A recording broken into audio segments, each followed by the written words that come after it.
I've often criticized Ivanka Trump's brand of feminist frosting, the kind of cloying activism that looks good but is devoid of nutritional value, and is bad for you, if it's all you digest. But today, I've got to eat my words. Ivanka finally proved that women can do anything. Two dueling pieces of Ivanka Trump literature were published today. In a cover story published by Us Weekly, we learn in an exclusive interview that practiced negotiator Ivanka promised her 3 children, that when they moved to DC, they'd get a swing set. In the other, published in the New Yorker by writers from ProPublica and WNYC, we learn that this side of 5 years ago, Ivanka was nearly indicted for defrauding real estate investors. The Us Weekly piece is the sort of thing that a glossy mag would run about any celebrity that offered them access. But Ivanka isn't an actress, she's a senior staff member at the White House. The magazine's interviewer doesn't press her on policy questions, doesn't ask for specifics. It's hard to imagine a journalist from any outlet asking John Kelly how he makes time for romance with his wife. Further, as I've mentioned before, Us Weekly's owned by AMI, a media company run by David Becker, a close friend of Donald Trump. All toothless interviews with high-level government officials should be viewed with extreme caution. More so when a personal friendship exists between the owner and the father of the subject of the puff piece. Unfortunately for Ivanka's limping brand, the Us Weekly interview was eclipsed by a ProPublica/New Yorker investigation.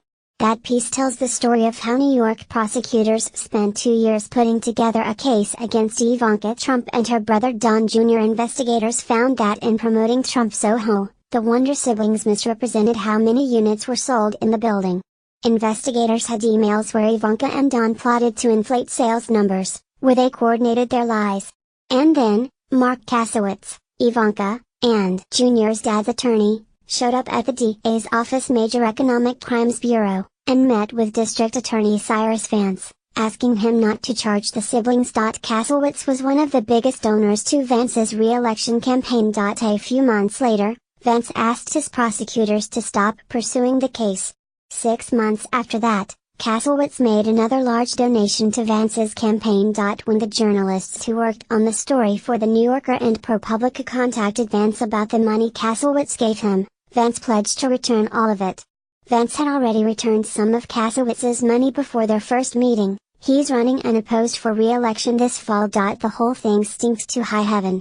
And its publication on her big Us Weekly cover day eclipsed anything Ivanka could possibly say about how smart she thinks Jared Kushner, a man who is incapable of properly filling out paperwork, is. Donald Trump did his best to shield his daughter by warning against fake news on Twitter this morning, but everything the president says ends up drawing more attention to that thing, whether it's the mayor of San Juan, or an article that makes 2 of his children sound like con artist hucksters. Maybe we should rename this Streisand effect. Now, it's hard not to wonder if Ivanka's fraud-adjacent status means her days will soon be numbered at the White House.